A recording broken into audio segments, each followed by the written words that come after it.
Hello students, correct form of verb का next part है। बहुत छोटा सा कॉन्सेप्ट है पर है इंपॉर्टेंट। ये आप नोट कर लीजिए कि जब से 10th क्लास में करेक्ट फॉर्म ऑफ वर्ब का टॉपिक चल रहा है, इस कॉन्सेप्ट का एक क्वेश्चन हर बार आया है, ऐसा मैं कहता हूं, क्योंकि आता है इसलिए, और इस बार भी आएगा।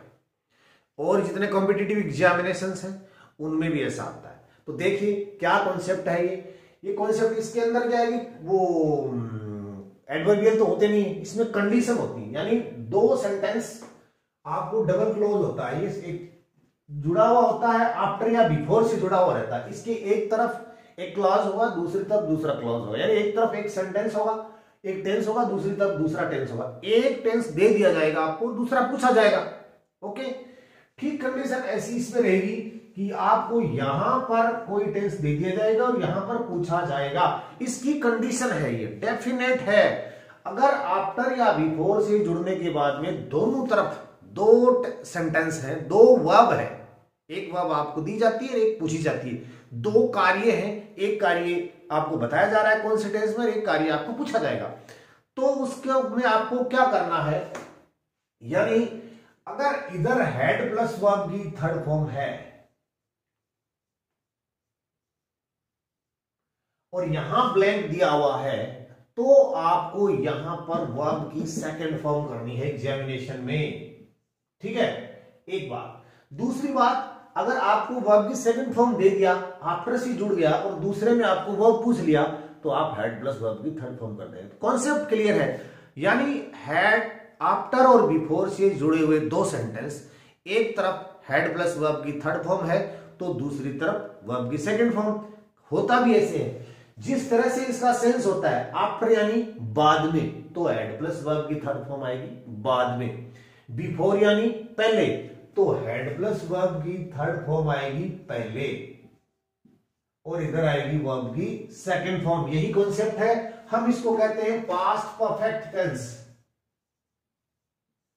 यानी एक तरफ ये पास्ट परफेक्ट होगा, तब आपको क्या करना होगा कि हेड आफ्टर या बिफोर से जुड़ जाएंगे। अब मैं आपको एग्जांपल के माध्यम से बताता हूं। देखिए, ये पहला सेंटेंस है। एग्जामिनेशन में 2014 से लेके 19 तक का पेपर चेक कर लेना, आपको ऐसा क्वेश्चन जरूर मिलेगा। सी कुक फूड, ये बिफोर से जुड़ा हुआ है। एक वक्त तो है, एक काम हुआ है पहुंचने का और एक हुआ है पकाने का। दो काम साथ हुए, कौन सा पहले हुआ है और कौन सा बाद में। इसमें क्या होगा, जब बिफोर से जुड़ गया तो एक तो पहुंचने का काम, तो मेरे वहां पहुंचने से पहले वह खाना पका चुकी थी। आपको कोई मतलब नहीं है इसका ट्रांसलेशन क्या होगा, इसके हिंदी में अनुवाद क्या होगा, कोई।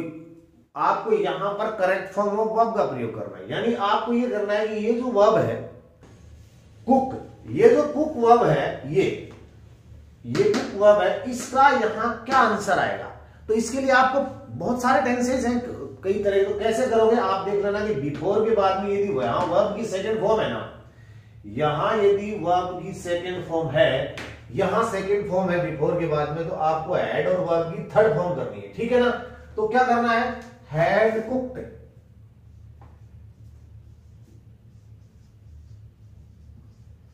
Had cooked.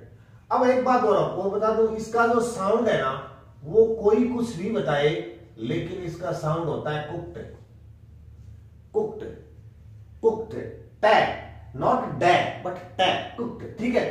C had cooked food before I reached there. आपको इस तरह से एग्जामिनेशन में करना है। दूसरा देखिए, we reached there after they clean the room. Okay, यहां पर हमने क्या देखा, यहां पर आफ्टर आ गया। आफ्टर के एक तरफ क्या है, वर्ब की सेकंड फॉर्म है, तो इधर पक्का, यानी आफ्टर से पहले वर्ब की सेकंड फॉर्म है, तो आपको हेड प्लस वर्ब की थर्ड फॉर्म करनी पड़ेगी। ठीक है ना।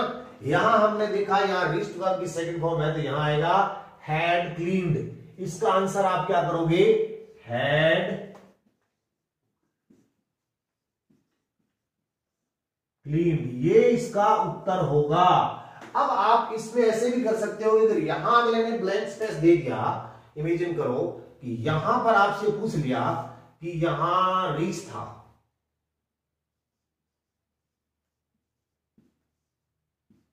ठीक है, और दे, और यहां आ गया हैड क्लीन्ड था, they had cleaned the room. ठीक है, ये अगर चीज कॉन्सेप्ट आ गया तो फिर आप देखोगे आफ्टर के अगर एक तरफ हेड प्लस वर्ब की थर्ड फॉर्म दिया हुआ है तो यहां आप क्या करोगे, आफ्टर के बाद में हेड प्लस वर्ब की थर्ड फॉर्म दिया हुआ है तो यहां आप क्या करोगे, वर्ब की सेकंड फॉर्म करोगे। तो यहां आप कर दोगे REACHED, रीच्ड। क्या करोगे, ये कर दोगे बस। ठीक है, अब ये जो कॉन्सेप्ट है थोड़ा सा टिपिकल है, इसका उत्तर है, आप सोच लीजिए आपने क्या किया होगा, इसमें भी यही है। देखो बिफोर के बाद में, अब इस तरह का प्रश्न आ जाएगा तो आपका गलत हो जाएगा एग्जामिनेशन। देखिए बिफोर के बाद में आपने देखा सब्जेक्ट के बाद में वर्ब की सेकंड फॉर्म है, बिफोर के बाद में वर्ब की सेकंड फॉर्म है, तो आप क्या करोगे, हेड प्लस वर्ब की थर्ड फॉर्म करोगे तो हेड क्लीन्ड कर दोगे ना, हेड क्लीन्ड। लेकिन ये गलत उत्तर होगा आपका। अब आप ये कहोगे सर थोड़ी देर पहले तो आपने बताया कि एक तरफ वर्ब की सेकंड फॉर्म आ जाए तो उधर आप हेड प्लस वर्ब की थर्ड फॉर्म कर देना, और फिर अगर हम यहां पर हेड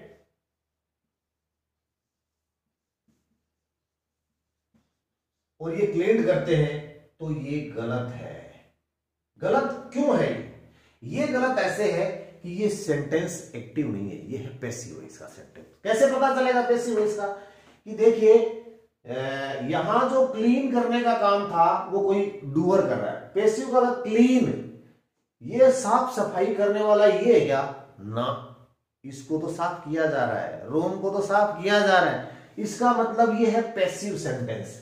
और पैसिव सेंटेंस का मतलब हो गया कि यहां पर टेंस तो आएगा पास्ट परफेक्ट ही, लेकिन पास्ट परफेक्ट का पैसिव वॉइस आएगा। तो पास्ट परफेक्ट का जो पैसिव वॉइस है उसका उत्तर होता है had been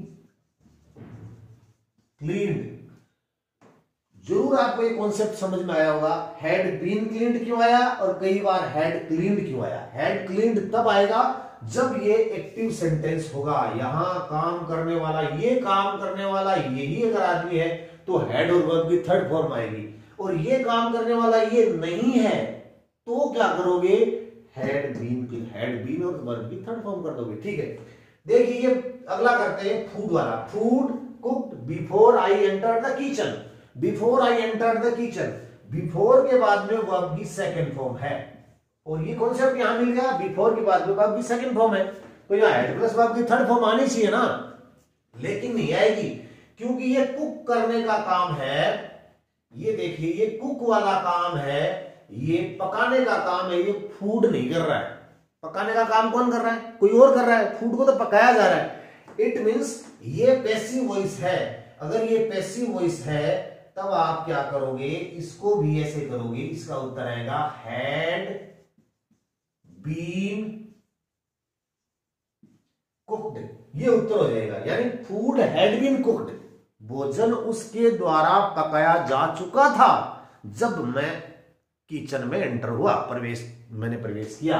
room had been cleaned, कमरे को साफ किया जा चुका था बिफोर द गेस्ट्स अराइव्ड, मेहमानों के आने से पहले। तो ये दो कॉन्सेप्ट आप ले लेना। आपको यहां आज हमने इतनी बात बताई। नंबर एक, यदि आफ्टर और बिफोर से जुड़ जाए दो सेंटेंस, एक तरफ वर्ब की सेकंड फॉर्म है तो आप हेड प्लस वर्ब की थर्ड फॉर्म कर देना, एक तरफ यदि हेड प्लस वर्ब की थर्ड फॉर्म है तो दूसरी तरफ वर्ब की सेकंड फॉर्म कर देना।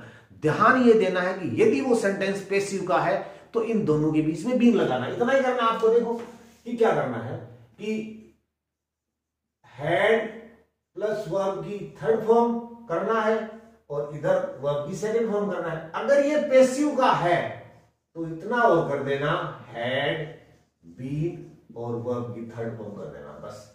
इससे ज्यादा कोई कॉन्सेप्ट नहीं है, एग्जामिनेशन में पक्का जरूर आएगा, इसलिए इस कॉन्सेप्ट को ध्यान में रखना। उम्मीद करते हैं कि आपके टॉपिक अच्छी तरह से समझ में आया है। धन्यवाद।